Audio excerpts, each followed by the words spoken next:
Welcome to this week's broadcast of the Esports Tower Rumble in Valorant, broadcasting from the Boise State Esports Arena. Tonight, we will see who will claim the Valorant Rumble title. We have the Hammerheads waiting in the grand finals, so who will make their way through the lower bracket to join them? Well, I'm your host, Jacob Palmer, joined by Greg Smith. We will be covering all of the Valorant action for you tonight. So this is the first grand final that we have since the Summer Invitational. So a lot of new teams are playing, but familiar faces in those new teams. That's true. It's nice to be back into it and have this redemption-style feel with the double elimination tournament coming back. So good to be back on the table out of that Summer Invitational. And all series are going to be best of one. So even though that it's double elimination, these matches should be decided fairly quickly. We can actually see who's going to be competing tonight. As I said earlier, we have the Mammoths waiting in the Hammerheads waiting in the grand finals, whereas the Mammoths are going to be going up against the Gators in the lower bracket. So it's going to be the start of a long trek to see who can match the Hammerheads and who is going to take home the first championship of the fall 2022 season. But to do that, these teams are going to have to perform at their best, and to do so, we have Doc's Keys to the Game available to help them, and that's going to be to flank effectively, spend and peek wisely, count heads, and call abilities, and of course, click heads. Those keys to the game are brought to you by Esports Tower. Score Pro advice at esportstower.com. Improve your game sense, improve your team play, and improve your performance under pressure. You'll get matched with great players and professional coaches to help you rank up. So we're going to be kicking off the night with the Mammoths and Gators facing off in our first round of the lower bracket. And to start things off tonight, we are going to be going to Breeze. Yeah, Breeze has been a pretty popular pick recently. We just got to see Optic play loud on it pretty recently, which is nice on the more global scene. But here in Esports Tower, people love Breeze just being able to have this open playground of a map to shoot on. Yeah, it always seems the stages always go through a very specific pattern of when it's first released, people don't exactly know what to do with it, and then it kind of comes into its own. And Breeze has come into that period where a lot of people love it, especially with agents as such as Chamber still being so popular despite nerfs. That's true, and even at its come out, it still is like carrying a lot of agents' popularity, like KO. We see KO pretty consistently on Breeze, and I'd love to see what our picks are for tonight if we get the chance. You don't see KO as often on all these other maps, but he's got a huge pick rate here on Breeze. Alrighty, we are ready to head into the first match of the night, Mammoths versus Gators, to see who is going to go on to the lower bracket finals and ultimately compete against the Hammerheads to claim the first championship of the Fall Esports Tower Valorant Rumble. Before we get into the match, also, we want to give a shout out to our friends at A Vitamin Shop. They have everything a gamer could need. Well, you're going to want to go to check them out for various products such as vitamins, sports supplements, and all sorts of things you can use to help perform at your best. So thank you to our friends at Vitamin Shop. Well, the Mammoths suffered a brutal loss to the Hammerheads in round 1 last week and want to turn things around in the lower bracket. So they want to be clawing back towards their rematch. And here we go. We're going to head into it. Mammoths are going to be on the left and Gators on the right as we head into our first round. Yeah, you said familiar faces. These guys are back at it for a solid game. And this is going to be starting off here with a tentative push with just a little bit more waiting as we wait for the ultimate strategies to be brought through. But this would be a good time also to talk about just the general strategy that we see with pistols. Actually, we'll get to that right after this match because we are heading right into it as he is going to be exchanging a few shots with Sunny across B. Wall's going to head up just defensively, and they might just try to push aggressively through B, but Sunny is waiting for them. It's a trade 1-for-1 between both teams, now down to 4 apiece. Yeah, it's an interesting spread. The Gators are kind of stuck here in the middle. They wanted to have an easy avenue into either A or B, pushing in both of them, but they're feeling a little bit trapped. Going to go just further in, see if they can get a good feel. They got kind of bounced away at A.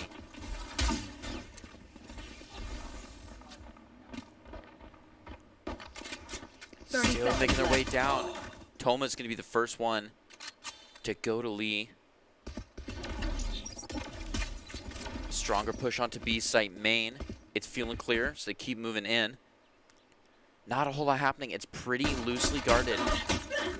Zulatek and Pryor are going to get a pick apiece, putting the Gators at a sudden disadvantage, making it much harder for them to push through. The spike is down, and Yoru can pick it up, but he does not have enough time to plant it, and that's going to be it for the first round. Mammoths take the lead.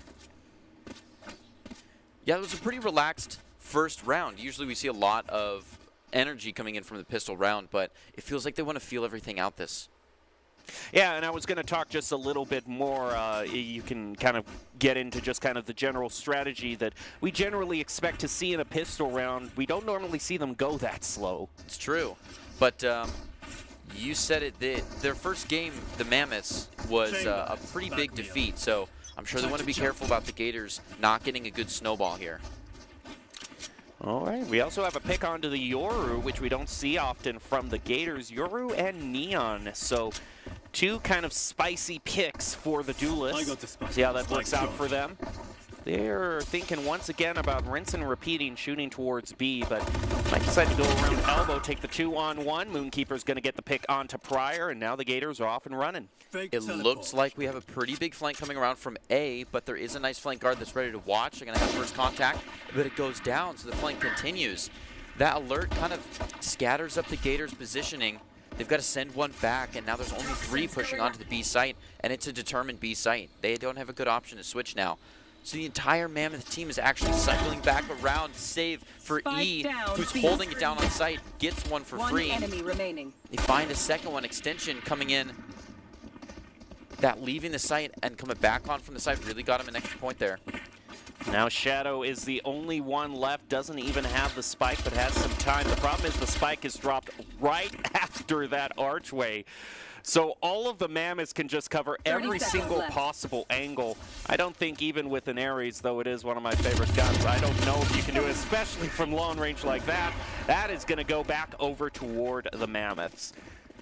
And I gotta say, one of the things that I think was a huge player is Tom, their chamber. You can see here, they started out trying to go around elbow and then up through center, but Tom had already purchased a Marshall, and just one shot of that, just the audio cues sent them running back. It's nice to see that early Marshall and people just pushing for the op, especially when we have 2 chambers. I feel like we have a lot of distance plays ahead of us.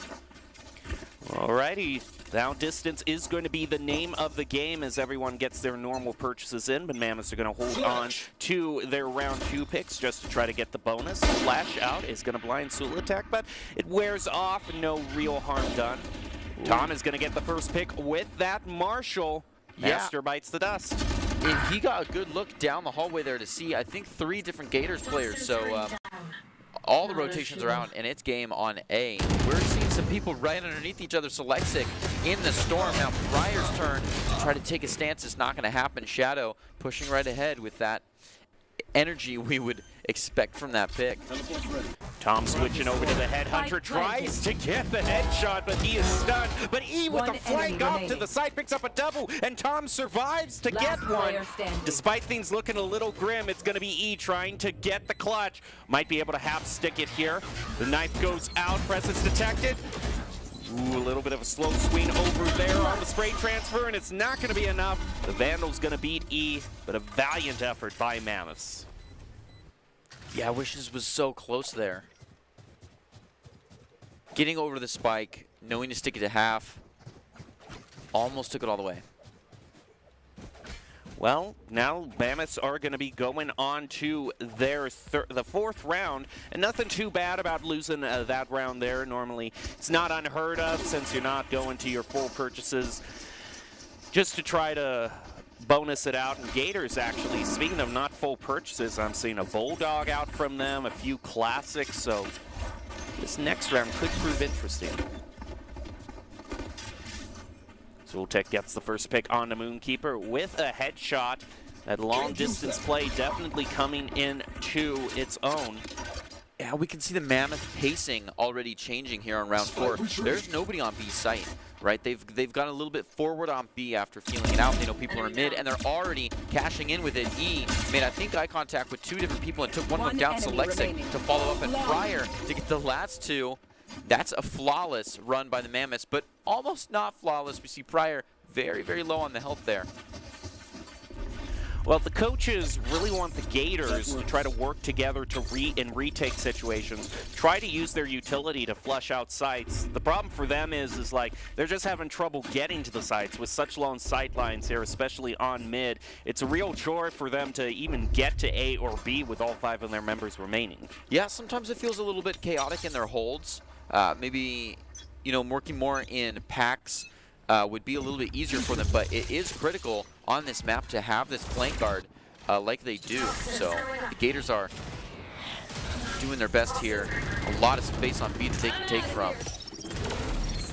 Going once again, trying to push over toward B, but E has been pretty darn good at holding down this archway. Moonkeeper's going to throw out their teleport. Only has the shorty available, so this is not necessarily an environment where the shorty thrives, but we'll see how he plays around the wall.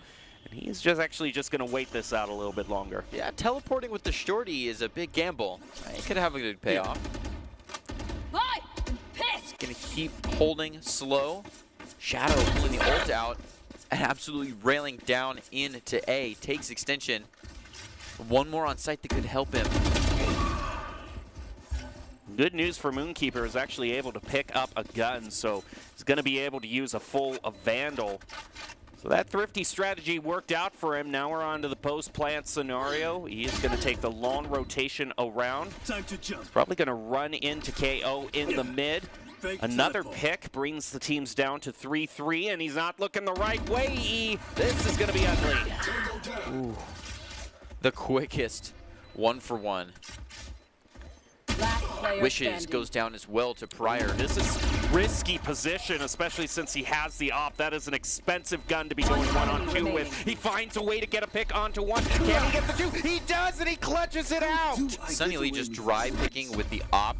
Unreal, and walks away with it. That's huge for their econ now that we're looking at a 3-2. Absolutely. I would not have blamed him one bit if he had just teleported away, saved the op for a rainy day. But he found a way to make it work. That was very risky business, however. Alrighty, we're ready to head into the next match.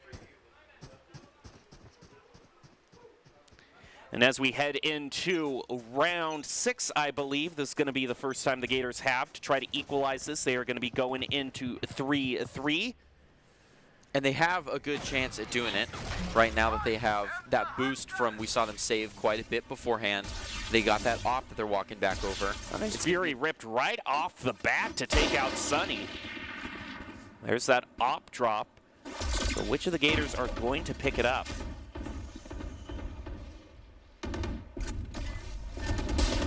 They're playing together. Tom to take Master down. Selectsic looking to play in further and catch more off. Owl drone thrown out is going to get a huge move, Moonkeeper, and they're just going to wallbang him right through the crates. Beautiful wallbang to bring down the spike. Only 1 left on the map. It's Shadow just trying to get some space. Has a good shot, but E takes him down. Now this is a very important kind of looting opportunity here for the teams because remember, their chamber was holding that op, and the Mammoths, Tom only had a Marshal, so if he can find where that op was, pick it up, that's going to be a huge credit swing back over to the other team. Definitely so. Hopefully they're able to really maximize that. Unfortunately, we did see Chamber with a decent gun go straight down at the very beginning to an early ult. Sad to see that happen, and that can be a big cred swing as well. Now, just based on the cosmetics here, I would wager this is Tom's own op instead. Next? But hey, he's been doing well enough. He's actually going to be getting into a sniper battle with the Gators as we hear the Tour de Force popped. We also see the Yoru mask going up, getting a huge view onto Tom. He's just going to try to get out. It's a close range shot, but the shorty reloads and manages to take him out. Unreal. That was the play to make, though. He got right up in there and stole the op that I'm sure was personal. Sunny Lee with a chance on the E here. He's got another shot. The snake bite comes out. But after that smoke, too, you know they've got to be playing into it. He tries to time it. He playing just as well. Almost another chance. He keeps playing forward. Aggression onto this Tour de Force is so gutsy. Sunny Lee's able to take one down before Selexit catches up. The Mammoths with 3 alive, push it to 5-2, and that equalizer point that the Gators want is like a carrot on a string. That Yoru teleport play was interesting. It felt like a real kind of all-in, an all-in strategy to kind of pick out the Chamber. But when all was said and done, the Chamber was really the only thing that the Gators were able to pick up. Overall, the team advantage went way in favor of the Mammoths. We do see they're going to try once again to push up through mid, which has been a risky proposition for them with so many. With Tom locking down mid with these snipers, he's going to bring out Tour de Force as well. Pryor feeling a bit too comfortable on B. Decided to rotate right out. Mammoths understanding there's no necessarily to rotation speed. Tom's not going to be impressed with that fake out and takes 2. Second by the shoulder. That was just so effortless. E now a huge wraparound from abandoning B, leaving it to Pryor. Is able to make it down to take another few out and close up this round. 6-2. So Mammoths, it seems once Tom has been able to get a track of his ops, it has been smooth sailing in no short of the words. Despite an early pick that Shadow got, we saw Tom absolutely pop off, not falling for the decoy, and then just 1 and 2, so effortlessly clicking heads. Of course, the Tour de Force makes it a little bit easier. You need to click bodies, but still, he's putting his ops to good work. Complete mission as ordered. Gators looking a little bit stronger together on this one. Gonna try to push into B. They're thinking nice and slow, though. First check. These utilities are coming out, trying to clear that space. They're considering moving up against this wall, but they don't want to play into another person's field like that. And this is a tight corner. He's going to come around and get taken by Sunny Lee. Not what I had expected. A good shot. That clears a little bit of area there and really moves the Mammoths over to B side. 1 is still stuck deep and decides to continue playing. They might be dropping here on Moonkeeper. Sure enough, that taken. Oh, he actually drops through the hatch and it works out. Not often that's a viable move. The audio cue normally gives it away, but reaction time, I guess, just isn't there for the Gators. It completely turns around this stage. It looks like that early pick onto B was just to kind of try to fake the Mammoths out as Gators move over to A, dropping the Viper's Pit. Quick play in and quickly gets mowed down. Yeah, that Viper's Pit is a good hold on to that spot. Sometimes you have to be careful about where exactly you place that because we have different elevations here, but this is a good drop.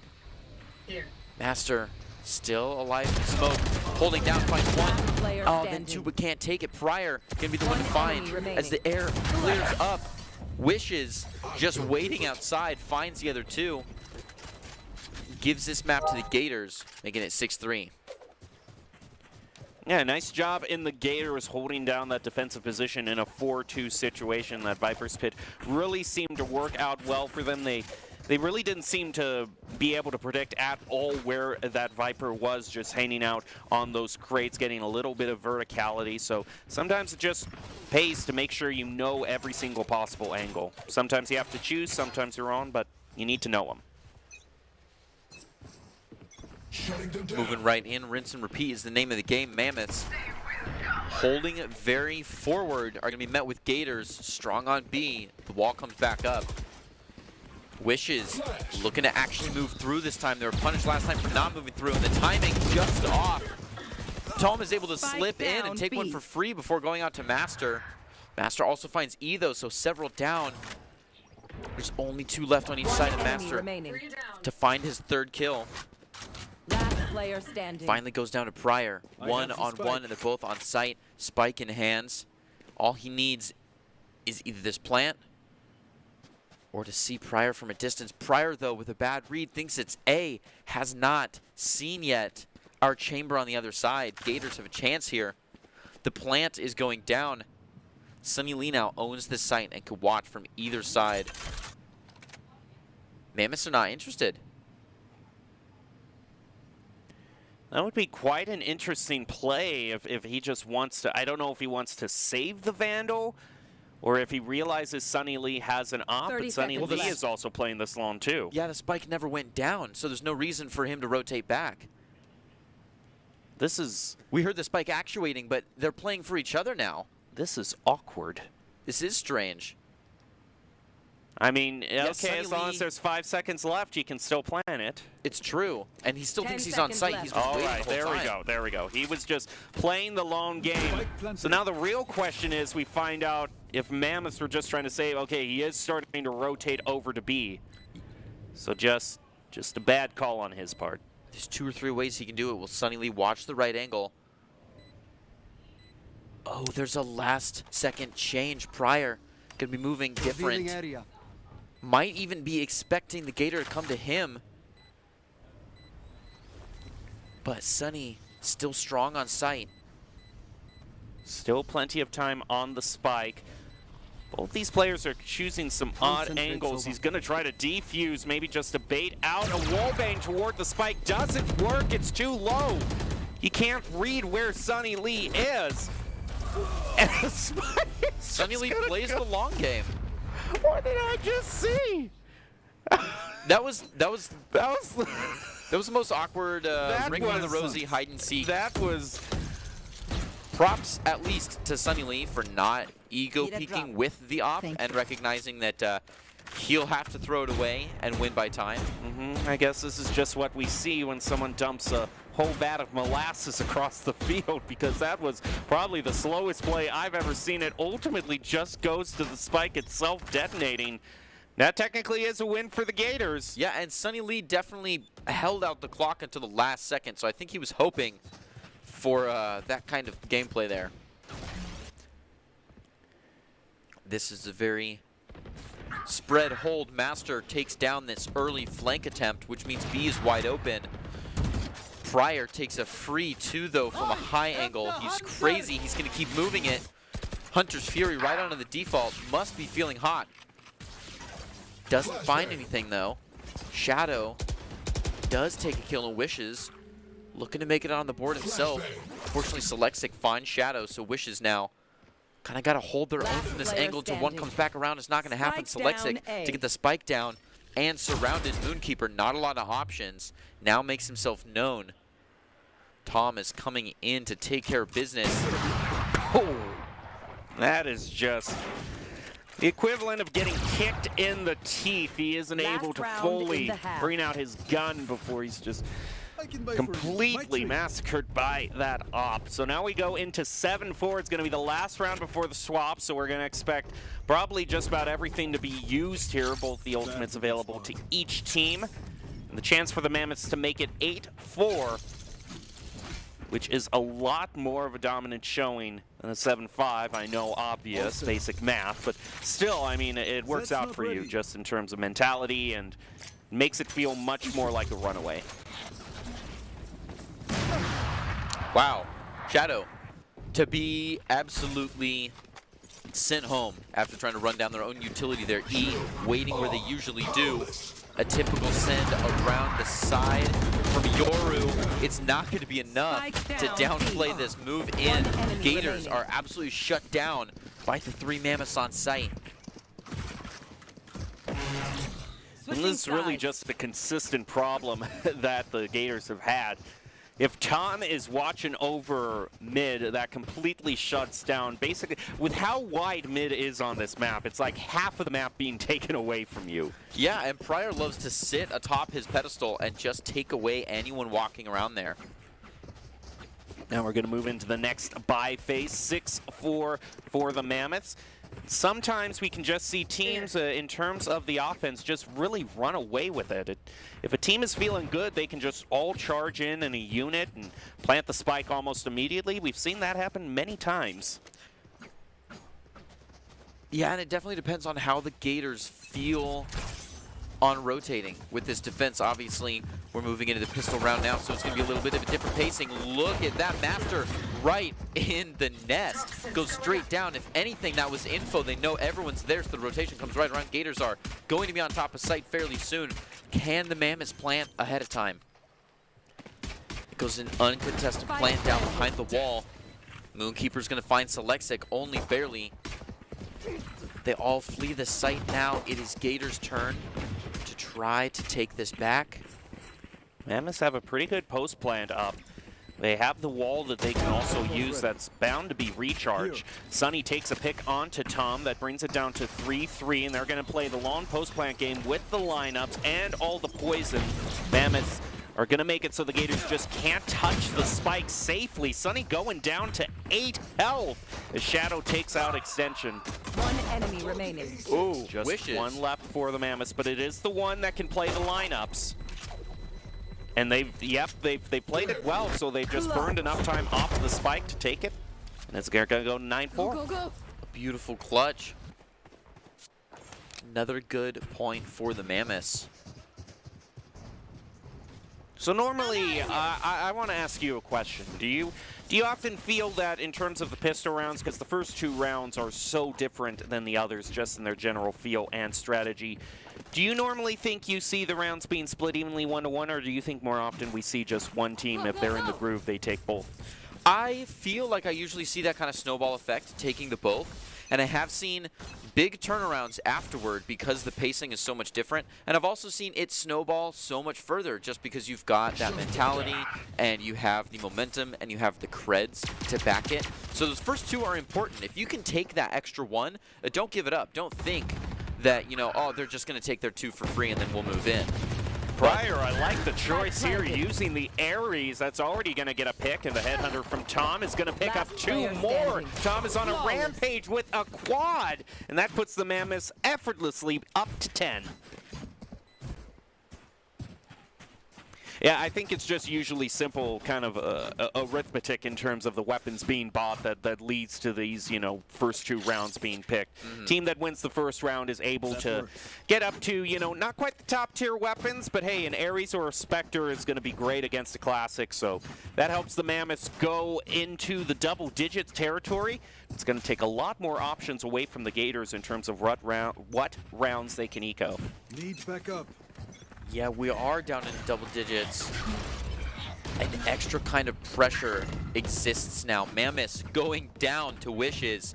KO feeling comfortable, moving up even. He's going to hold right behind the snakebite and no further. Ready, deep on this 50-50. They won't be able to get in far before choosing. Last player standing.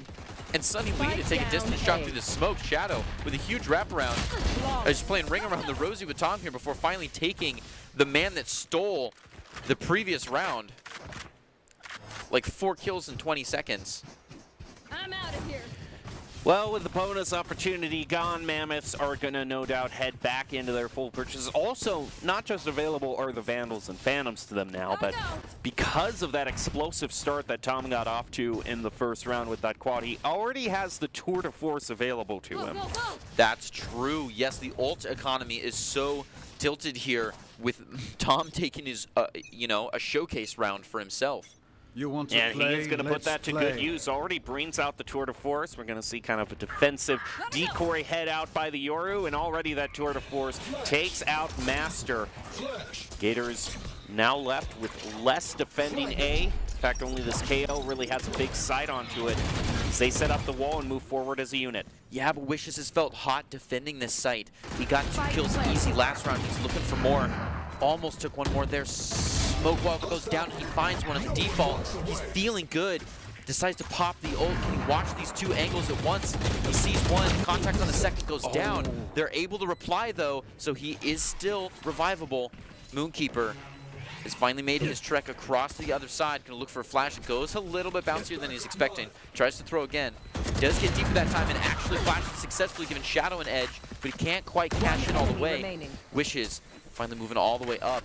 Finds his one. And Spike about to go off. Shadow tries to get a little bit of a tap onto it, but it's a 1-to-1. And he just waits out to get the headshot.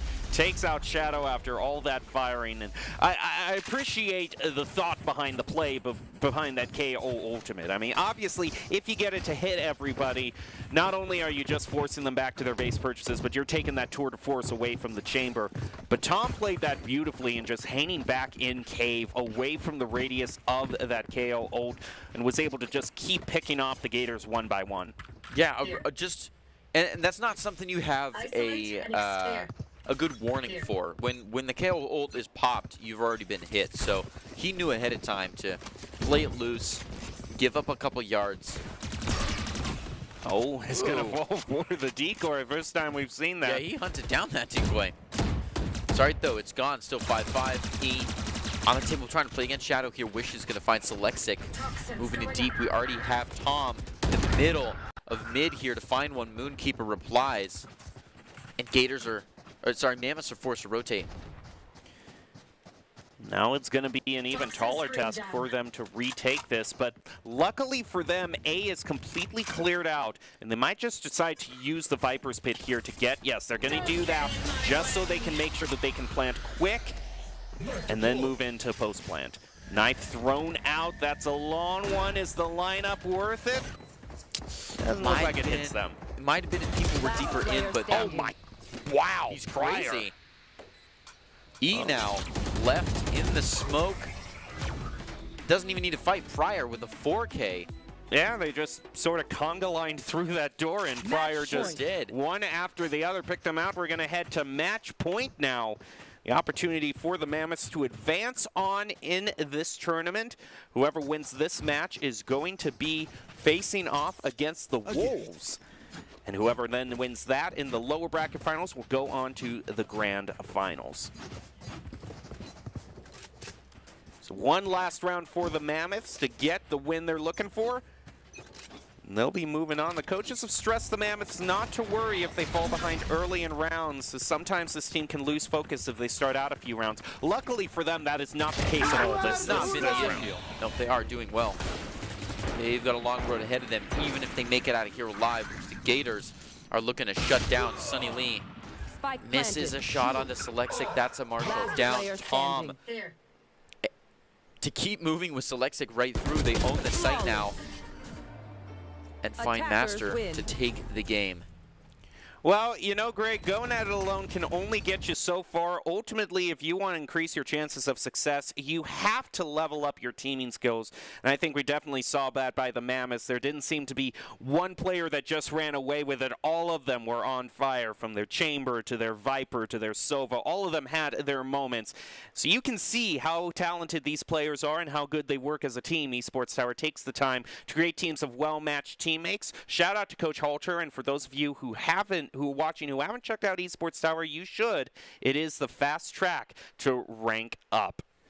So overall, as we're ready to head into this next match of the Esports Tower, with the Mammoths moving on to the lower finals to take on the Wolves, do you have any final thoughts before we send it to break?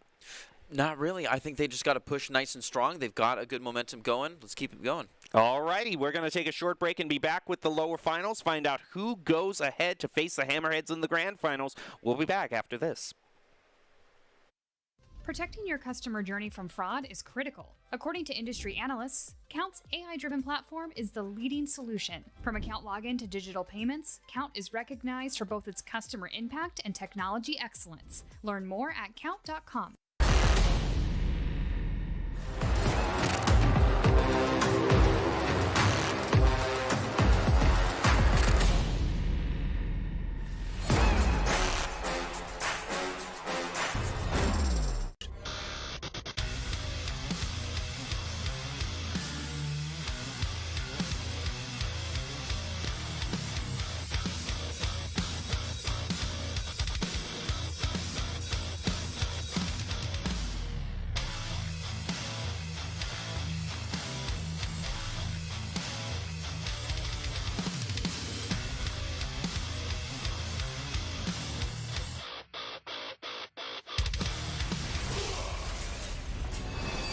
Visit NationalGuard.com to begin your guard adventure.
This week's broadcast of the Esports Tower Rumble in Valorant, broadcasting from the Boise State Game Pants Esports Arena. We just saw the Mammoths take down the Gators and move on to the lower bracket finals. So now we'll see who is the ultimate victor in that match as the Mammoths go up against the Wolves. I'm your host, Jacob Palmer, joined by Greg Smith to call the action for you tonight. But before we get to the next match, we're going to take a short moment to congratulate all of the Esports Tower Club members who have graduated from the clubs and been offered scholarships across the country.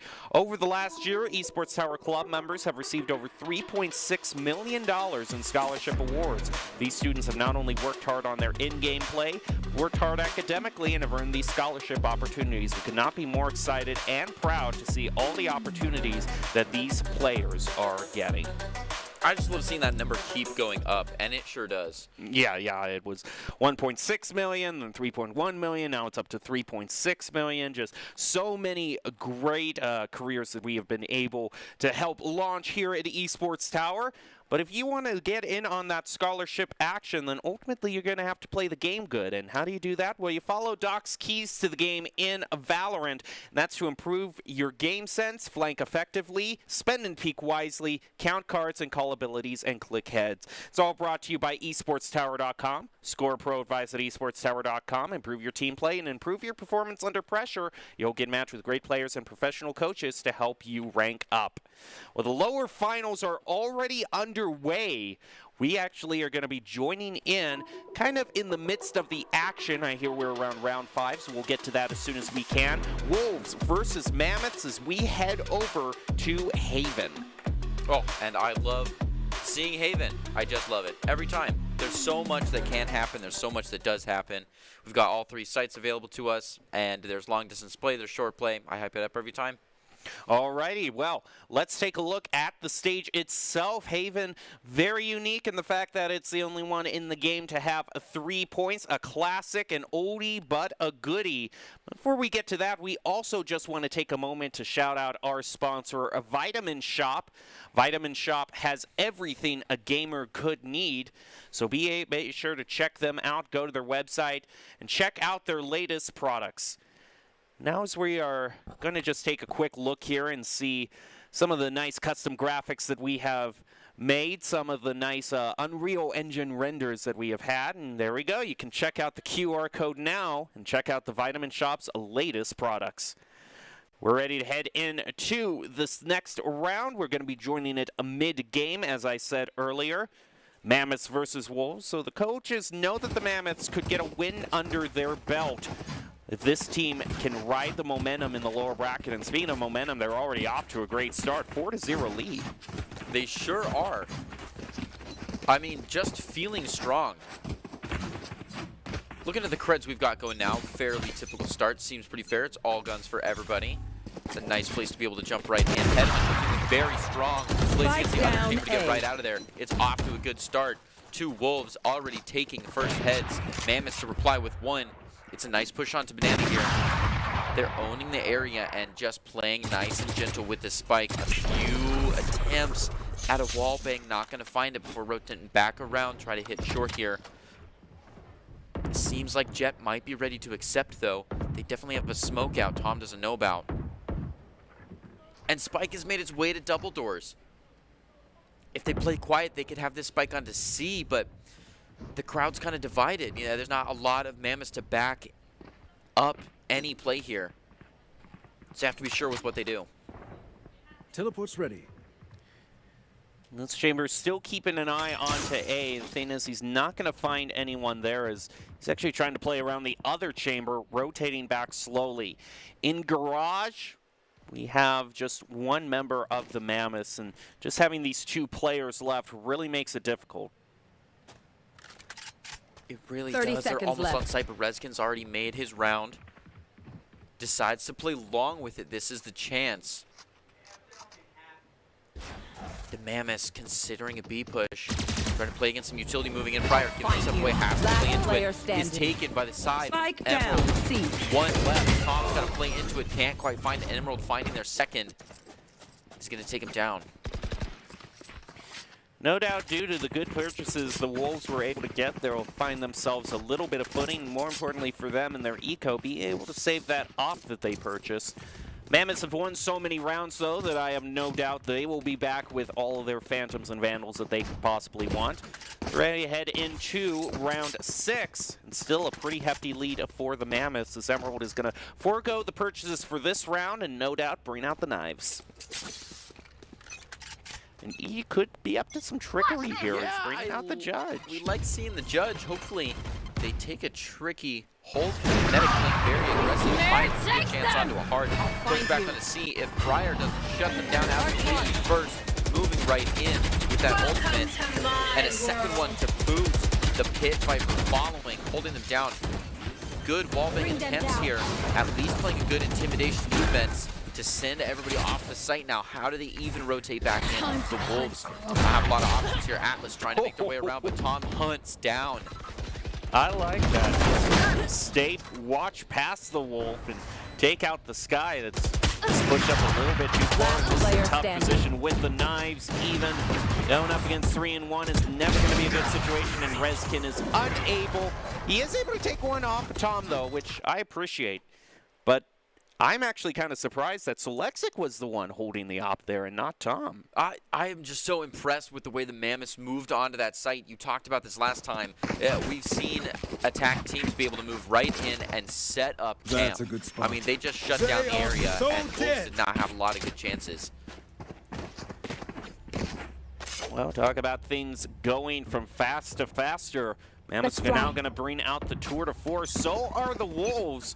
So we could have some very interesting chamber duels if they both position in the same spot. Avian already takes out Sulexic, and Extension also bites the dust. Spike down, mid. Rough position for them. I mean, they just jumped out into Courtyard and got annihilated for it. They've dropped the spike in a horrible place as well. I mean, Kinetic has been consistent there, though. We've seen the last couple rounds, they just keep moving up into B mid right that. Just like straight across the grass, hop into the window.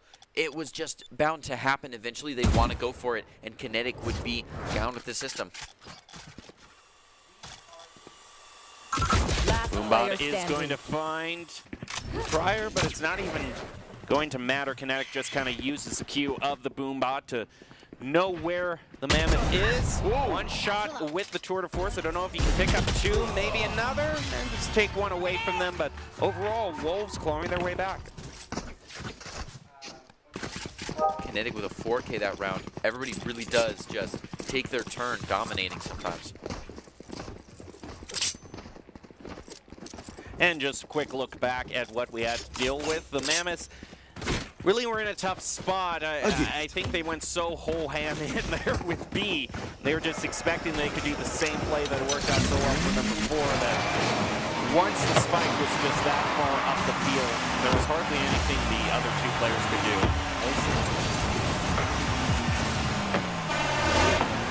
As we move forward, Tom is going to take out Avian. Also seeing the Hawks thrown out onto point. Lexic also takes care of Atlas, and now the Mammoths basically just changed everything back in a complete 180. They have gotten the plant down nice and fast. Now can just play the post plant. Emerald trying on a flank. Chamber actually plays around him with the teleport. That is some sneaky play.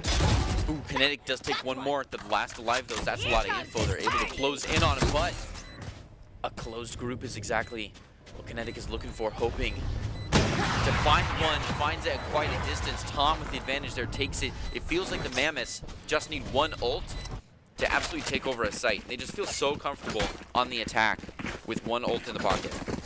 And we're still as you're always feeling good when you can take one of those launcher charging ultimates like the Showstopper out of play. Really, probably should have just picked one angle and gone with it, but that off is going to beat the projectile speed of the Showstopper every single time. So Tom has been really good about that. We saw it in Breeze, and we're seeing it now. He's good about knowing where his positioning should be and knowing that, hey, he can hang back a ways because he's got such a long-range weapon. He's very comfortable just hanging back, unlike Kinetic, who plays forward every time. Tom, unfortunately, is going to take him down. Emerald now very close. Oh, just walks right past the bird. Almost gets two, collateral style, but does go down to E after taking Selexic now. It's going to be Rezkin with just one more looking on to taking this site back. It's a little difficult. Atlas, through the smallest angle, is able to take Prior and decides to send the Seekers in. Rezkin with a good rotation. Might have a chance here, but they're ready for him. He absolutely shuts down another ultimate. We've had some good ultimate killers. Extension trying to come back onto the site, just waiting for this walk around. Atlas too fast, finds him. Just one left. It's E to defend, gets caught out in sewers. And there is indeed enough time for the Wolves to defuse. So saving that and driving it to at least a 3. The best the Mammoths can hope for in this half is a 9-3. And just some great angle plays. It seems the main thing that's catching a lot of these teams off guard are just trying to walk around these angles and having just someone waiting right there at a 90-degree angle ready to take them out through the doorways. Yeah, dry peeking those angles is a rough one, but we're seeing so many strange off angles, like Kinetic being incredibly forward onto the open window, or how we just saw Emerald sitting so close that the bird made it all the way around. Avian with a chance to opt, at least make so much eye contact that the rotation is out like lightning, and Emerald is making their way to a huge rotation, meaning Atlas doesn't even need to find a hit here, just wants to waste time, just wants to keep him at bay. Looks like it almost worked. They're starting to rotate back around. Mammoths might be hitting onto Rezkin and Emerald very shortly. There's first contact. Emerald's got to play back a little bit, look for some support, gets ready. That dash. Finds one, gets out, but gets get tagged. Hit with the Prowler and unable to make the escape. Now with fire being exchanged in courtyard toward garage. Mammoths have gotten a slight lead, and they're going to take advantage of that, realizing that A is all the way open. They're going to slowly move over. But Avian, you never know, if you got a good chamber with an op, that can turn things around in an instant. We'll see if that's the case. Spike planted. With that spike down, Wolves get a little bit more info. Start making their way around. No one really ready to intercept them real fast. They've got to get on the site. Avian seriously considering heaven here. Sits up the TP. One enemy remaining. Extension to be quick. Now, that TP is compromised and Avian is still setting with it. It's a risky situation, too. He can't get away to save, but he gets away there with a headshot. Can he take the 2-on-1? He runs in to the snake bite, and that's going to force him away to just save. Ooh, and that's, One enemy remaining. oh, That is a bone-dry peak. I might as well be in the Sahara Desert. That was so dry. That was ridiculous. And look at this right here. He shoots, and by muscle memory, after hitting that operator click, immediately teleports. But he was teleporting into the danger. If he had missed that op click, he was gone. Then he gets up onto some arbitrary architecture That here works. and takes the driest walk around we've seen today. Alrighty, That's a 7 good and spot. 3. Mammoths look to be regaining their momentum. Speaking of good off plays, they're going to be bringing back out their tour de force. You want to Ooh, play? It's another Let's big play. aggression onto the op here. Oh, nice and slow is not the pace for that walk. Avian takes a free one and walks it all the way back to where he was standing. And Mammoth just can't hold that. They've got to make a rotation once caught off guard. Kinetic, again, the king of the grass, sends another one home. Emerald loves trying to get back around, find a flank, a couple One nice enemy drops. remaining. Kinetic going to be on the receiving side of the push. No smoke without Bo1. E, though, able to hold their ground. Impressive, at least for a little bit before Emerald goes close with the knives. And the Wolves, each of them had their own job there and Last executed round it well. before the switch. So now just one more round before we swap, and the Mammoths are going to be looking to have 2 ultimates, so they have the slight advantage as sure as that economy goes. We're just going to have to see if they can indeed draw this to an 8-4. A gift. Or if it's going to go to 7-5, which again, the Mammoths, the last game that they played on Breeze, they also had an 8-4, which led them ultimately to victory. We're going to be seeing also some interesting strategies being brought out. Judges on both sides. Yeah, and it's not a cheap judge, right? It's a judge next to an op. Like they're not being forced to choose this judge. Ooh, Kinetic being shown up in their own area here, being pushed back the window. Now, Mammoth turf. We do have Emerald very close though, comfortable watching that A, and someone on the other side. However, that's the spike that he's holding. We could see Spike go down pretty soon here if Emerald plays correct, but they're not ready for it. They walk right around, and that judge gets all of its worth out. But they're going to hold the judge. They keep playing it. They send straight into A, and no one's ready for it. Rezkin now reeling, sprinting back to A, trying to drop all of their utility.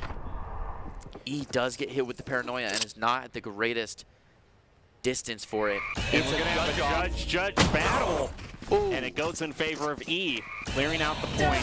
Puts down the Viper's pit to block off the sidelines and immediately starts planting. Wow, but he's planting so close to the entrance. Takes 2 more with the judge. Gonna ride this all the way to the end and ace with the judge. No plant, soloed the site. Absolutely ridiculous. That Switching is sides. how you do it. And I love the slow play here, realizing, well, okay, that Omen's going to be so far away, so I'm just going to let him come to me. And I don't think Omen got the info from that first kill. Like, I don't think Omen knew that he was playing against the judge in that smoke. Ridiculous. Absolutely gorgeous. We're ready to head into round 13. Mammoths having a 4-round lead. Going to be looking to keep on their momentum.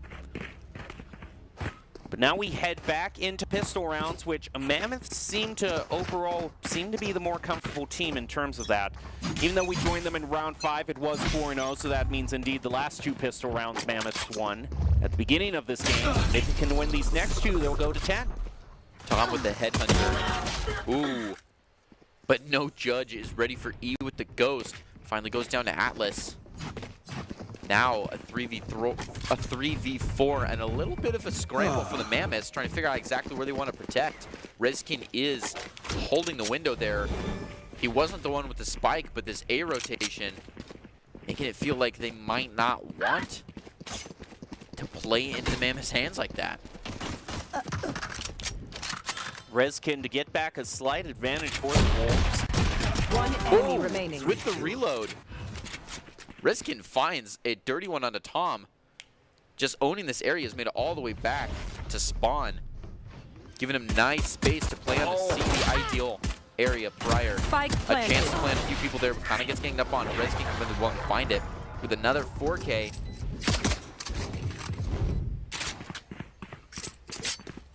Everybody's just taking a turn doing something crazy.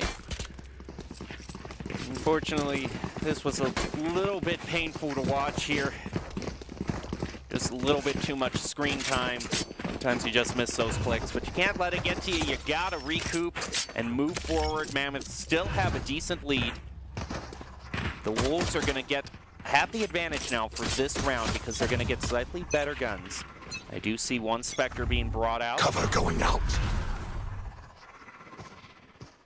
Cover going out.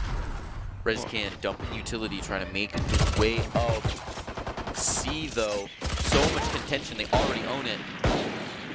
Wolves feeling pretty here. Rezkin still in the center. Spike planted. Considering a nice little backstab here, we may see something impressive. Rezkin to take 2, sure enough. Selexic though, finding One the next enemy one. remaining. Kinetic to find him. The site is totally owned. One more Mammoth left, and it's E with the shorty. It's just not comfortable. They're already coming for him. And he just takes it, not even ready. Eye contact to Kinetic now. Straight past it. Almost went crazy, but did have a backup in the window, ready for that. With a little bit more distance. I appreciate that. I don't think that the Wolves are necessarily given enough respect to E. They just kind of walked into that, and when you're in a situation where you have a 4-on-1 like that, all you need is just a few picks against the other team. Put enough dent in their eco, make sure they can't bonus. And I gotta say, even though the Wolves won that one, the Mammoths have set themselves up pretty for a win this round. Definitely incredible credit to E to play uphill like that. In the face of danger, jump over a boom bot. I've never tried that. That was moved. E is gonna just be firing with the Odin. I appreciate it. Through garage, there are a lot of people there, and this race is so fast, she just dashes right past it. Matrix style, walks right around the bullets and pushes E out of their own garage. Wolves now all in the garage, sitting on top of it. Mammoth, so much utility in that window, an absolute definition of pinch point. Tom, a good angle onto Avian, almost takes him down to no health. This is intense. There's more map to play, guys. We don't have to stand on top of each other. Tom coming around now. One enemy Knows remaining. exactly where they're at. Doesn't need a thread, a single pixel. Just plays that head. Oh, he hasn't. Gets one shot, one kill onto the Omen. The question is, are you going to pick that up? He is going to pick up the Omen and immediately gets taken out with the Phantom. What a fast-paced game, and Mammoth to find another round. It's so back and forth. I can't call it a comeback, but the Wolves keep pushing. Overall, I really like that read from the Mammoths. Just, they realize that it's either been the Odin or the Judge, and we've seen a lot of today of teams realizing, hey, you know, it's a niche, it's more of a niche pick. It doesn't always work. It's more of a cheeky pick, but in situations where it works, it works. All set up. Tom ready to take on the entire stage here. The crouch walk with the Odin coming out. Tom gonna go straight down. Emerald holding strong with it. Where are Finally goes down to Pryor. All on the face of the site, just right behind that choke point. Kinetic to actually peek in and find Selexic. Keeps moving forward. He's punished by Pryor, who finally goes down again. The one-for-ones just do not stop. The lineup's preventing any kind of a plant here. E does not want to see it happen. Ooh, and the Odin battle is lost in the end. And Rezkin gives it to the Wolves. So far, it seems the pattern for this round has been Wolves win 2, Mammoths win 1. So if that continues, we're probably going to be seeing a tie either in the 10s or 11s, which could drive this to effective overtime. Question is now, are we just going to see kind of standard purchases out for everyone, or are we going to see more niche strategies with the Odin or the Judge? You also see a Marshall being brought out there, so that could be the Mammoths just trying to eco for this round. And it's a big push on to C with one exception. Oh, Emerald to take an early one, playing an Odin twice in a row. Tom is not feeling happy after that one. Kinetic, same energy, plays onto Selexic. They were just meant to be on the same team. Reskin matching energy as well. Checks the 50-50, but not quite soon enough. Definitely not soon enough for a Bucky at that distance. Emerald player still standing. taking more, and Atlas is too. It's a whole Odin gang. Pryor now, the one to try to take back this site, but it's so difficult. Tries to send out the Haunt, but it doesn't get far. Holding now with a Classic and a Stinger against several Odins. It doesn't look pretty, and there's not much to save. Kinda just has to wait for them to play into her hands and hope for at least one here. This is where the Mammoths have had a good time. I mean, they look at the patience waiting there. He's actually just going to let them walk by completely. It does not play at all.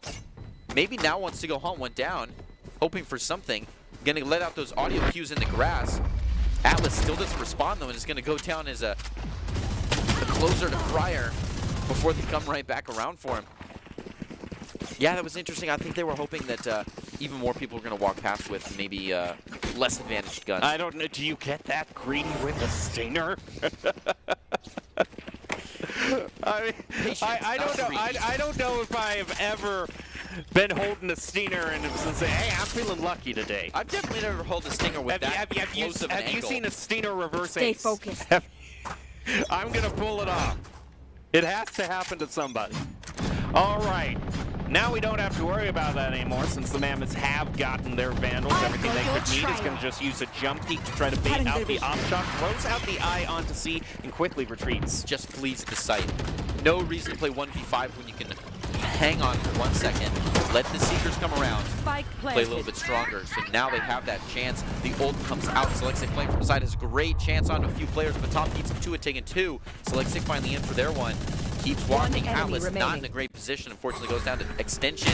1 left. Holds their ground for a little bit before finally going down, and that's another one for the Mammoths, bringing us into double digits if the Wolves can win their 2. Talk about saving up. They've got 2 Odins. Just crazy. One of them they no doubt picked up, I think, from the Wolves, but it seems both the teams have gone all in on the Odin strat. It's funny. It's fun.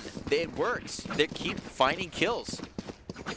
Especially, I think the Odin has been brought in due to the fact that both of these teams have shown a nasty habit of just dry peeking a little bit too much. So if you want to take advantage of that and just kind of mow the other people down around corners, then... And we've seen good understanding of the site itself. Having a high pen weapon, it's helpful. There's a lot of wall bangable spots that people have gone down to in this match alone. Here's one example of just owning an angle makes it difficult for Selexic to walk. Toxins going up. That Odin just waits out the ammo clip, now moves forward to B. Most of the Wolves seem to be focused onto A as Showstopper is brought out. Fired right onto Pryor. Oh, Reskin a little bit too hot on the reload there. Hops to knife, goes down. Hit with the Seekers, forcing him to move back indoors. Tom taking the upper vantage point here. Who's he gonna see? Is anyone gonna peek out? Tom just watching. It's a little bit of a bait balls with the Odin in hand. Atlas to find it. Extension now sending in Last player standing. the Trailblazer looking for something. A little sky battle here. Oh, but Kinetic was still on site and takes it from the side. Now a 9 to 10. This was such an unfortunate decision here to trade out the op for the Odin. Tried to go in guns blazing.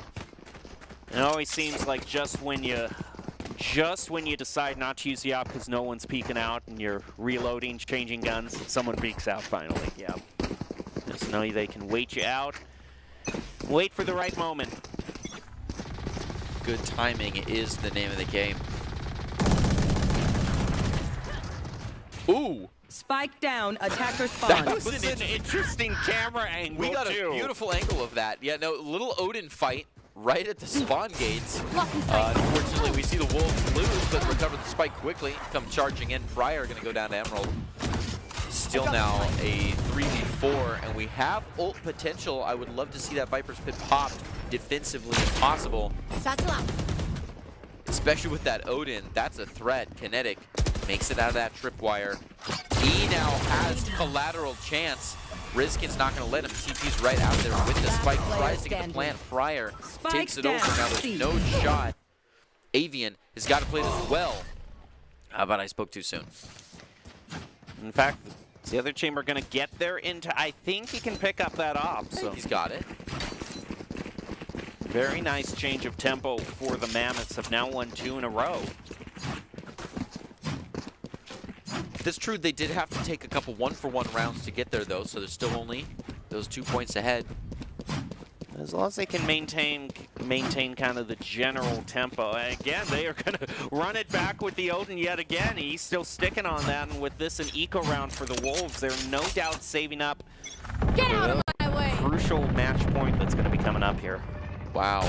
Listen to that. Tom takes an early one and has eye contact on quite a few. This swarm is coming around. Found one. We're seeing flanks from B and C. Mammoths are feeling hot. W key is warmed up. Only problem with Pryor here is that don't want to get too close range. Race tries to, is able to play right above chamber. Kinetic said no, close range is the name. He has picked up the off too. They're all moved back now, stuck in this short. This long flank coming out from extension. Hopefully. He is able to pick up one. Emerald brings out the knives. Ooh, just One enemy remaining. the greatest. I felt like I was 3 I could seasons not have made that deep into easier. a romance, like a rom-com. Just the will they, won't they, of this screen time. As they stare into each other's eyes.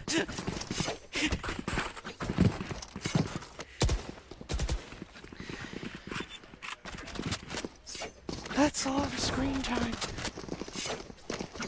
Alrighty. Alright, we're moving into round 22. Mammoths lead 1-0. Here we go. They got to be careful, though. Emerald is going to take the peek around to try to snipe them out. And Lexic is going to try to... Looks like he's trying to jump peek. Is able to at least jiggle peek around that, drive out, bring out one shot from the op. Ooh. Now that dash is expended also, the opping becomes a bit more of a risky proposition for Emerald. Yeah, that get out of jail free card that Jet usually has in the back pocket. Now after that recent nerf, a little more difficult to hold all day. It does take the orb though, trying to get back those knives in the next 3 rounds. Emerald's also holding a shorty. Hoping maybe the game will change pace a little bit, but this round may be close to over unless the Mammoths can play very well. Extension takes one down. Spike is just already up and is being watched so well. Extension finds another, one at a time, just making the rounds. They are playing together and they're doing well to the back to C now. Emerald tries to get a better angle. One enemy Further remaining. off. Kinetic takes them both out. Well, we've made it to effective overtime now. Any team that wants to win is going to have to win by 2 rounds in a row if they want to claim it.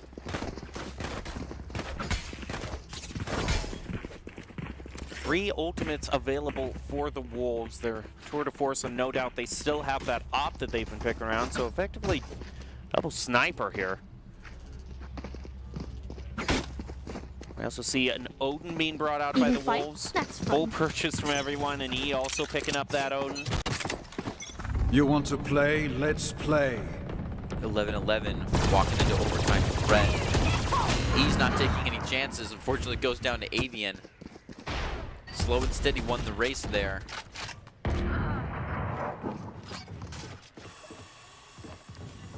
Combat thrown out. Avian turns around to just quickly pick up Selexic. Now just one left for the Mammoths as the Wolves go into match point. Oh, Extension blind and jumping with the knife as everybody shoots at his feet. Match point.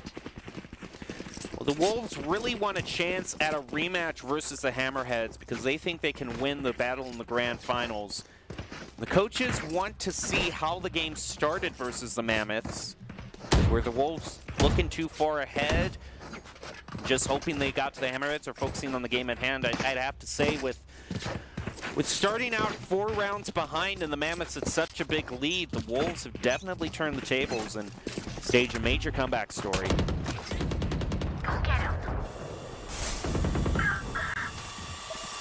I've got your trail. Bomb thrown out, Avian getting the first pick onto E. That's clearing things out for their win against the Mammoths. Seekers are going to be brought out. Fnatic is going to find himself caught out. And Prowler as Nightfall is also used by the Mammoths. I have them. Trademark is going to hit one. Wolves move back onto the point, but haven't planted out quite yet. They are slow playing this. Runs right into the paint shells, and that takes him out. Great play by the Rays. And I think the Wolves, planted. do things still go well, and they're able to take out Flyer here, which they do. They get the win. Attackers Congrats win. to the Wolves for coming back from such a huge deficit in terms of score. Well, if you want to be seen by expert college recruiters, talk directly to esports industry insiders like pro athletes, team general managers, and game producers, then join the club. Esports Tower players get insider access to industry insights, and with our featured Rumbles, recruiters are taking notice too. It's a great way to soar exposure if you're looking to start your path to pro or land a collegiate scholarship. Well, the Wolves take down the Mammoths, and we'll get a rematch with the Hammerheads in the grand finals. So who will ultimately get the victory? Will the Mammoths be able to steal it away from the Hammerheads? Or the Wolves, excuse me, be able to steal it away from the Hammerheads? We're running it back. Haven is the next match, so still the same stage, and a lot of excitement to be had as we will crown the first fall champion of the Esports Tower Valorant Rumble. We'll take a short break and be back with the grand finals right after this.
Protecting your customer journey from fraud is critical. According to industry analysts, Count's AI-driven platform is the leading solution. From account login to digital payments, Count is recognized for both its customer impact and technology excellence. Learn more at count.com.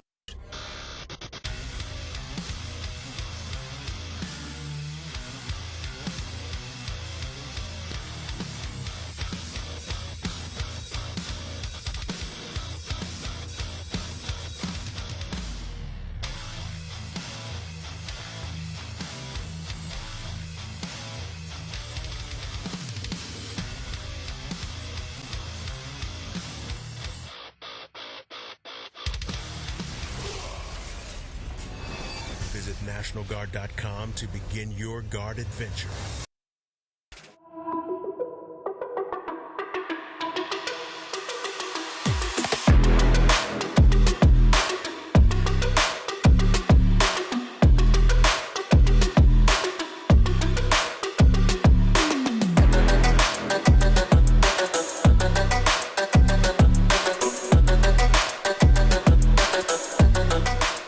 Welcome back to this week's broadcast of the Esports Tower Rumble and Valorant, broadcasting it from the Boise State Game Pants Esports Arena.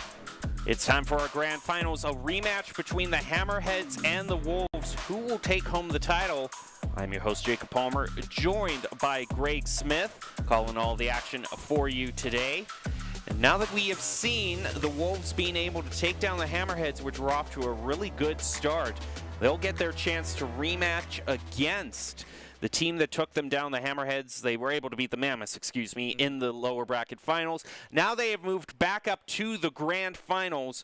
And what are you expecting? Because we're going back to Haven, so are we going to see any similar gameplay to what we saw last round? I sure hope so, and I think they do too. You know, if it worked last time, it might work again. And what took those Mammoths down after successful several games was energy, I think. If they can keep playing with that pace, if they can keep being able to respond that quickly to what the Hammerheads have to give them, I think they can take this one just like they took the last one. Well, to perform the best, they are going to have to take into account all the advice given to them, and some of that advice is in the form of Doc's keys to the game in Valorant, and that's to flank efficiently, spend and peek wisely, count cards and call abilities, and click heads. It's brought to you by Esports Tower. Improve your game sense, improve your team play, and improve your performance under pressure. You'll get matched with great players and professional coaches to help you rank up. The Wolves and the Hammerheads have a rematch in our grand finals. See the Wolves. We started out tonight with the Mammoths going up against the Gators. The Mammoths won that to go up against the Wolves, but they were taken down because the Wolves staged a major comeback on Haven. So now they are going to have to face up against the team that beat them in the winners finals. We'll see if the Wolves can turn it around as we're ready to head back into Haven. Let's see how things turn out in the final match of the night. Now, keep in mind, yeah, the Wolves had a little detour match there to play that we just got to see, but for the Hammerheads' perspective, these are back-to-back. And one more time before we get to the game, we want to give a shout out to our sponsors at Vitamin Shop, having everything a gamer can need. Can scan the QR code now to check out their latest products. And another bit of appreciation from some of this great custom rendering that we see here of Ascent, which we're not going to see today since we're actually going over to Haven. But overall, I have seen more Odins than I have ever thought I would possibly see in one sitting in that second match. We might see one or two more here in the grand finals. So let's get into the action and see how it's going to turn out. Hopefully someday we'll just be able to go into Valorant settings and just, you know, RTX on. Yes, that'll be the edge. Valorant with RTX on. I like it. You gotta... Everyone knows you play those Riot games for the amazing graphics that you're just cranking your graphics card up. I bought a 4090 exclusively so I could play League of Legends in 500 frames a second. Parallel stacking GPUs so that the pick band for the SLI, I don't care if the NVIDIA isn't even supporting it anymore. I'm going to find a way to link two 4090s together. Take flight. Alrighty, as we actually get into the match, Hammerheads are going to be defending first as Wolves move in. Going to be moving through the smoke, wasting no time, a dash through, and it's going to end up with just a lot of trades back and forth, down to 3-3 for both teams. A lot of firing back and forth between Reskin, but Ifan is able to win that fight, and the Hammerheads now just have one left to pick off. Yeah, it's Avian again. Playing nice and slow this time. He's going to try a little Reign of Terror action. Playing from above. Going to find one, but a lot of info goes out when that happens. One single smoke, and suddenly he doesn't have a lot of options. He may jump through on this. He's going to wait it out and play actually back down the stairs just for a little peek. Make sure they're not coming up on him. But no, they are staying nice and strong. Problem is here is that he has to walk all the way across the point to pick up that spike. Really? And Hammerheads are just waiting for him. Yeah, he's got a better chance of just taking all the kills here. He knows they've got to be held. A quick switch round does find one, but no chance of a good spray transfer there. Not with the Ghost. There's no spray to transfer. So, goes down one player alive to get 1 point for the Hammerheads. A good start. Well, a lot of the Hammerheads have been focusing this week on practicing maps outside of Pearl and Breeze. The coaches expected those to be banned early in the grand finals, so we'll see if Haven was indeed one of the maps that they were choosing to start out on. Turret out.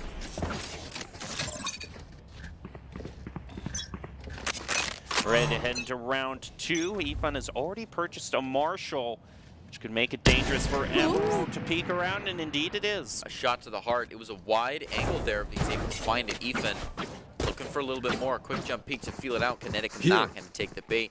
Quick rotate around. With the play of the game right here in double doors. Avian moving strong in, nice and loud.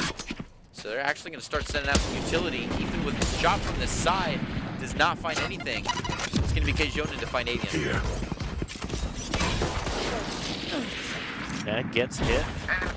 With a little bit of chip damage, shaking him down to half health. Let's go from bad to worse for the Wolves. As the Cats and K get their picks. The Hammerheads moving on. Not looking like they are losing any momentum whatsoever. No, Kjonen strong with a 3K there. Momentum is in his favor. We're ready to head into the next round. This is going to be the bonus round for the Hammerheads. So they're going to keep a hold of the guns they have purchased thus far and just try to push the Avalanche even farther in terms of their credit advantage. It's the best time that the Wolves have to put a dent into the Hammerheads.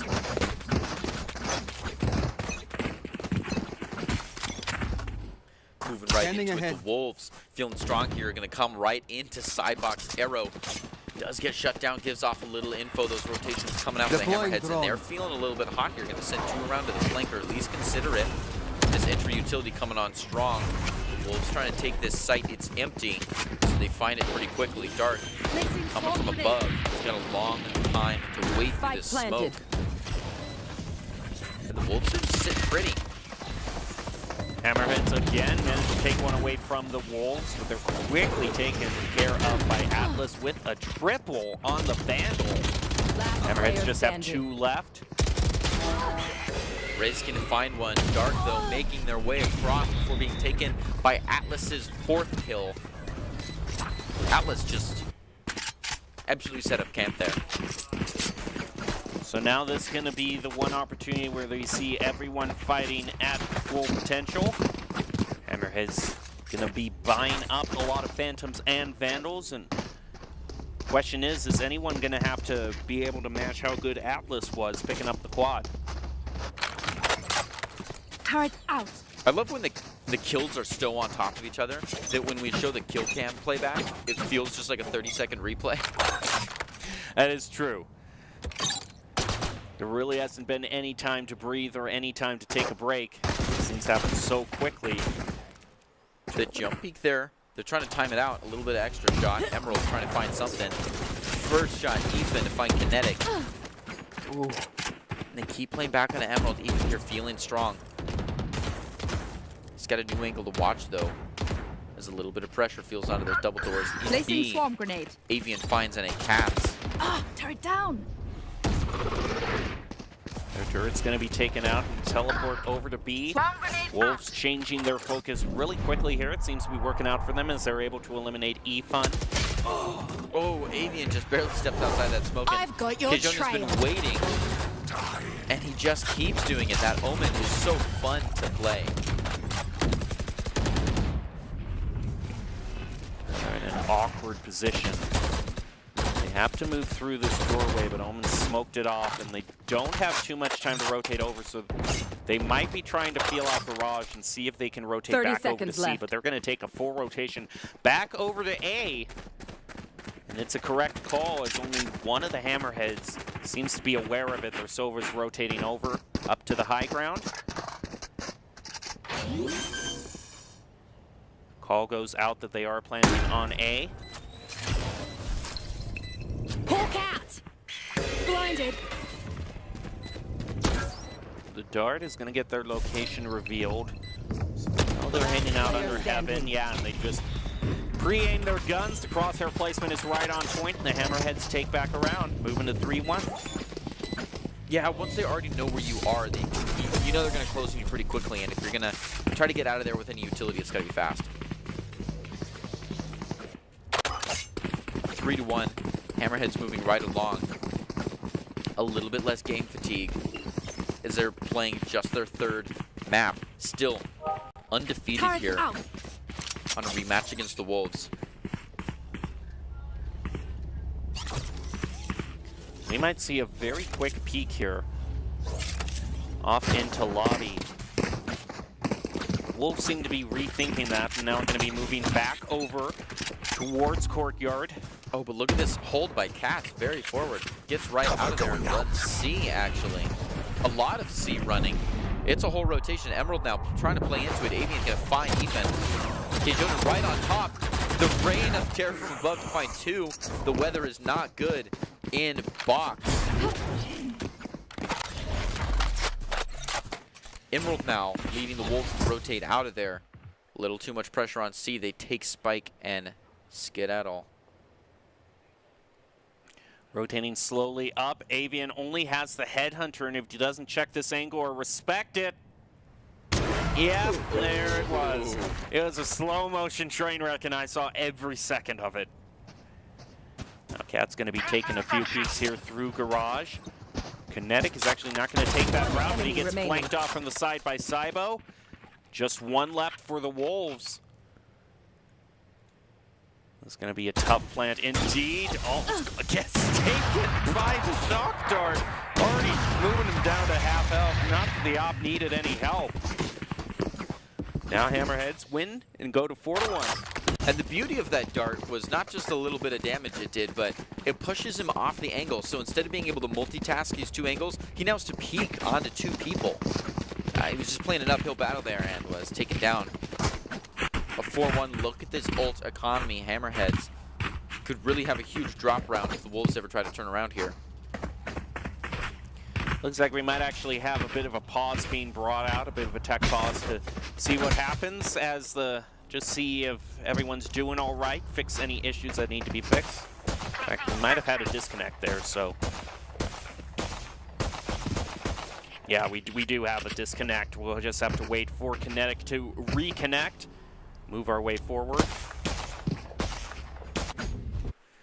And now as we wait for the match to conclude, what do you think is the main thing that the Wolves can do to turn things around? They've only managed to find 1 victory against the Hammerheads thus far, only 1 round. It's true. Hopefully they use this tech pause as a tack pause as well and start playing together, play maybe with a little bit different pacing, faster some places, slower in others.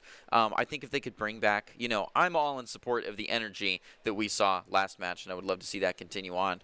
What would you change about the way that the Wolves are playing? That's the thing, is that I think if there's one thing that the Wolves need to watch out for, it's the thing that's plagued them in the last game as well, which is just making sure that they get the peaks that they want, don't too carelessly peek around corners, because the Hammerheads have shown that they're just as good and accurate a team that they'll punish you if you dry peek at all. They got to make sure that their positioning is good, and the Hammerheads, again, this is going to be a further uphill battle. As the Hammerheads, like you said earlier, Greg, have such a huge lead in terms of ultimate economy. Atlas getting that plant out. Kjonin considering a little bit of utility to walk right forward. Killjoy is going to be placed down by the Hammerheads, keep them off of the point, or at least try to clear it out as they move on to Defuse. They're going to be able to catch Emerald out in the retreat. The Defuse is going to come through. I think they're going to at least half stick it. I don't think they can full stick it. Are you kidding me? They indeed do. And Hammerheads go to 5-1.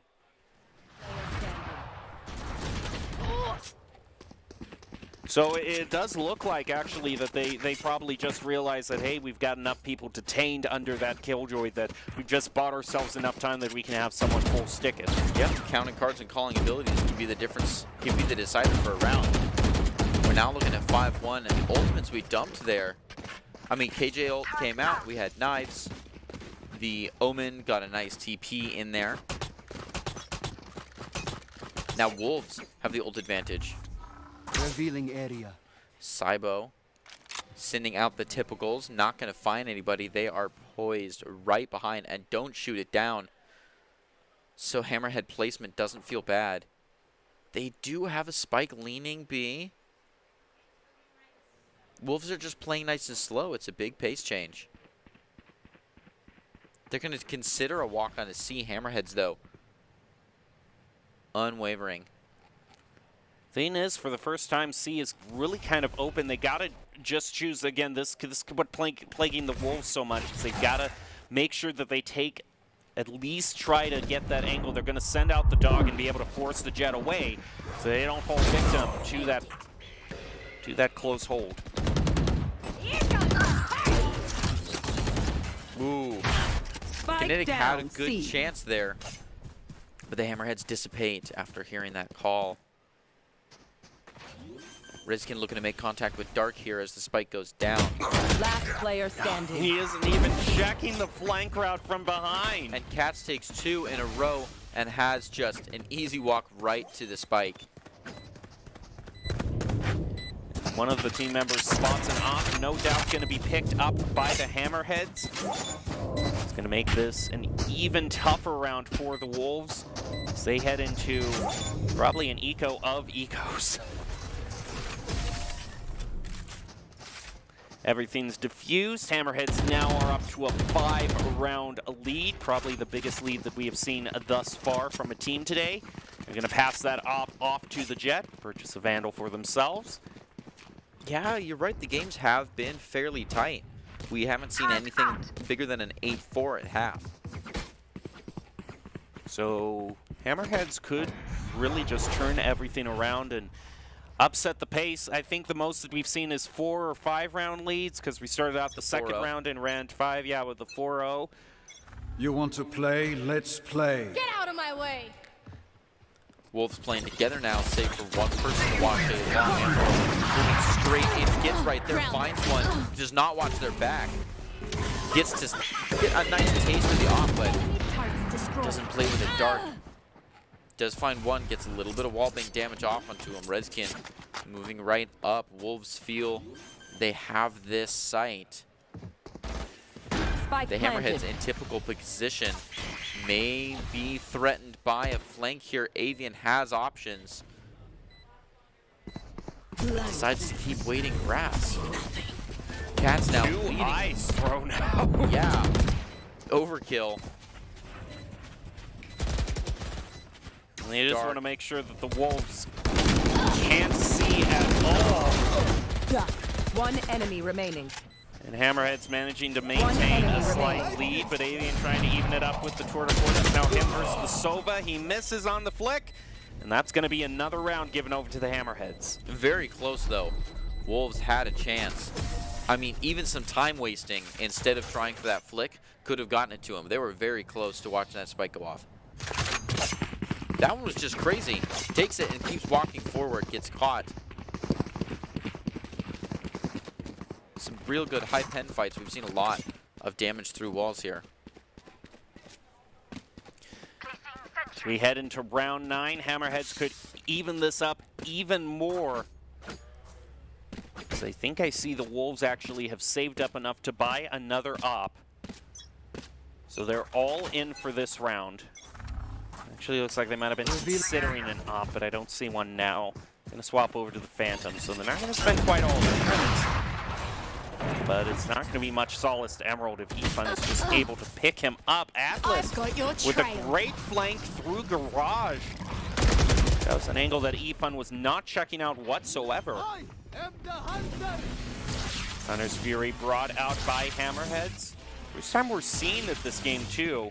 Kinetic just kind of dodges in between each of them. Spike planted. Gonna try to get the double peek. Kinetic is able to get one and out of the way, but with just a sliver of health left. Yeah, after that Hunter's Fury, they were definitely not expecting him to be there, so he took free one with that off angle now. Dark considering moving back on his site, but it's just such Healing over here. a threatening spike. Sorry, smoke. And then it finds him. Wolves have got a beautiful chance onto this. Cybo just playing for damage. Ooh, gets a little bit of a double, maybe triple peek there, and goes down to Cats in the end. Sorry, to Kinetic. Cats takes Kinetic. And another one before going on Atlas. A lot of back and forth, but Wolves were atop that spike. Unfortunately, also, it was just, you know, maybe if they could have taken out the Rays a little bit earlier before this heal from the Sky could have come through, the round would have turned out differently. It's always extremely frustrating when they're down to basically 5 or less health and they're healed completely back up by one of their healers. But that's just the way it works out sometimes. Hammerheads have been winning so many rounds in a row, though, that they're no doubt they're not going to have to eco for this one. But if things continue to get out of hand for them for another round or two, then the Wolves could really start making a comeback.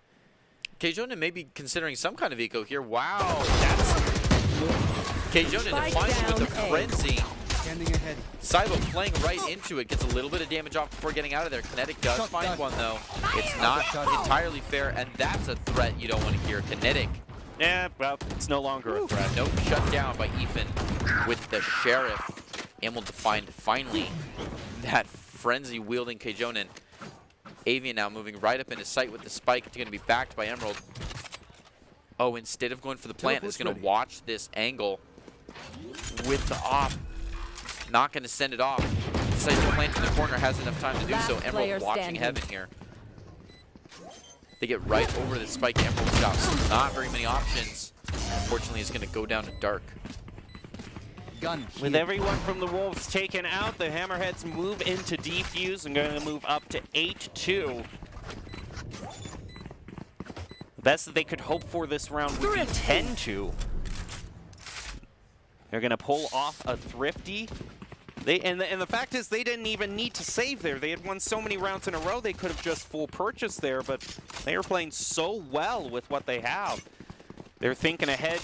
Well, they're thinking, I would have said they're thinking ahead 2 or 3 rounds, but it's not going to matter in 2 rounds anyway. So maybe it's just for show. Maybe they think they want to make sure they can full purchase for these next 2 rounds guaranteed. I'm going to go with the second.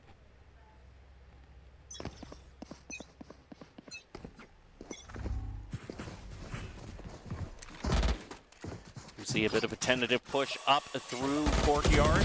Emerald has picked up the Judge. First time we saw that in a big far cry from the second game where it was Judges and Odins all around, but this game has been a lot more standard in terms of the weapon choices. Reskin is going to be looking out to throw out a few smokes, and Efun is just waiting for one person to go through lobby. Doesn't even need to use the dash away. Now has equipped the dash. Gonna throw out a smoke, take out the other jet. Can't get away, but it's still a 2-for-1 trade. And that Omen ult coming out. Everybody now is on site. The gang is back together. Wolves getting that plant down. Reskin being threatened. Oh, almost makes it out of there before Cybo comes in. Considering some utility enter in. And Cats with him. Dark goes down. One enemy remaining. Cybo finally barely able to find Atlas, but not before they take out Cats. Now a 1v2 and the spike is ready. But Kjonen. Yep, blitz the attention and finds an easy defuse. Yep, exactly how it should go. They're going to give the ult point over to Sova. Not going to give him the ultimate quite yet, but maybe 1 or 2 eliminations for the last chance to get his ultimate. Last round before the switch. Not that the Hammerheads necessarily need any more of an advantage in terms of ultimates. No, definitely not. They've already got 4-1. Is there one? I believe. No, 4-0. You called that great. I'd love to see a crazy compound ult play here.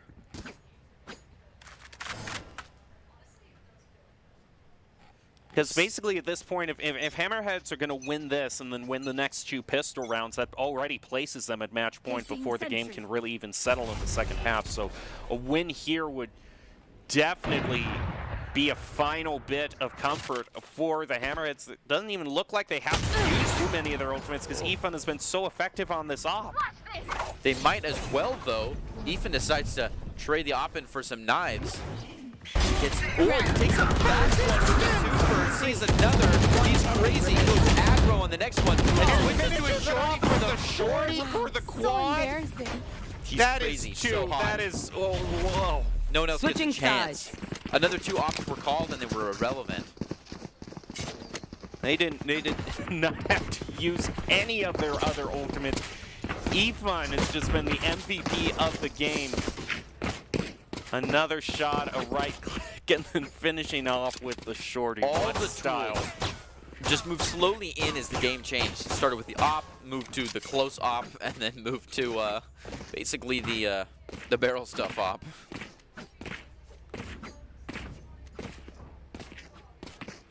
Ten seconds left before the Hammerheads start their first few rounds on attack, and when we see a team that has been facing has a lot of momentum in their direction and they're feeling comfortable. They are actually, I was going to say they can all push together as a unit, but all of the Hammerheads are split up, taking a peek onto every single point here. They're going to be moving. It looks like they're thinking more about moving toward A. There's only one member of the Hammerheads watching over. It's Avian on this Headhunter. Has purchased 4 bullets, but it's just going to get smoked off and makes his life much, much harder. Yeah, it makes Ethan's day a little bit better. And Dark also almost moved on to site. They're going to come in a little bit stronger now that Avian's out of the picture. Ethan to punish someone for not respecting it 50-50 and follows up with another one. He's looking very strong here. This is big. This is the snowball. They're looking for it to keep it moving. They find another Ethan crazy. That 3K, the catalyst for the 11-2. The Hammerhead's now up in the pistol round. And they are probably going to get every little bit of advantage that they can out of that credit boost for this next round. Going to be trying to get the weapon advantage that they need. Normally we see both rounds taken as the second round's a lot easier once you've got... Yeah, and look at that. They're going all the way for a Phantom this early, too. They just want to close it out right now. Few Bulldogs, 1 Phantom brought out.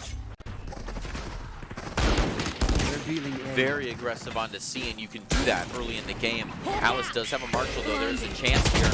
Who can't quite punish the forward, so Ethan and Kjonen are going to take that space. The rotation is so far. Look at that flank attempt that kind of falls apart. They've got to just cut the hypotenuse and run for the garage here that it looks like the Hammerheads are just going to leave open. The Hammerheads are really trusting their lineups here, or maybe trusting this angle down long.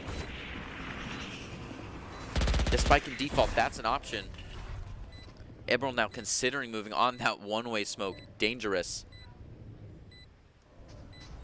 Looking for this first peek, makes contact. They swing out onto it. Kjonen playing off the contact, finds one. Little bit of chip damage coming out to everyone stuck in the corner here. Kjonen down to only 30. Falls to Avian's Marshall, who also takes Ethan. They're right in the spike, but man, it's just so hard to get it low on time. Hammerheads find 13. Yeah, even if they could have won those 2 1-1s, I don't think they had enough time to go for the defuse. Really rough point now for the Wolves. Would have to win 10 rounds in a row just to drive it to overtime. So overall, I think the Hammerheads are just going to be content to just try to bonus here, and if they don't win this round, they've got 9 more chances. Yeah, and I mean, bonusing with a Phantom, it hardly feels like a bonus. You know, they're not even... They have such an eco advantage right now that they're feeling fine to push onto this rinse and repeat style straight on a can't even get away. I mean, look at that. He's running away, and they've already gotten him down to 36 health. Yeah, Atlas was totally refused there. The vision denial was incredible. Spike planted. And they just go for the quick plant and then setting back up for the long angles on the post plant. It's worked out for them before, and they're just going to run it back again. Yeah, Hammerheads are ready to check out Ethan to take one. Cat's in a beautiful position to find some extra here in the grass. Last player standing. Rezkin going to go down to Ethan's knives. And that's going to be it. With Hammerheads win the grand finals 13-2. Undisputed champions, I would say. Well, if you want to be seen by expert college recruiters, talk directly to esports industry insiders like pro athletes, team general managers, and game producers, then join the club. Esports Tower players get insider access to industry insights, and with our featured rumbles, recruiters are taking notice too. It's a great way to secure your path to pro or land a collegiate scholarship. Well, now as we get time to name the player of the game, we get to give our nominations, and I would have to say, I think we might be thinking of the same person, Ethan. I was going to say Ethan. Yep, there's several people, though, that got beautiful 4Ks. We saw the craziest ace. Let's see what we've got. We're actually going to have a trio be brought out here to give us options on Sure who enough. might be play of the game. E is going to be the first nomination. Who had a couple great plays, definitely helped drive the Mammoths in their early rally. Overall, it wouldn't have been enough, though, for them to get the victory. And then Avian's going to be the next one. And Avian has just had a presence on the field the whole time. Oh, yes, with this loan. Yep, not only taking advantage of the geometry, but just, Wow. what can I say? Did the devs want Avian on the team? Where's he? Get out of here, E-Fun. It would have had to have been E-Fun. I mean, come on. The way he popped out there. But Atlas is going to be the other option, I suppose.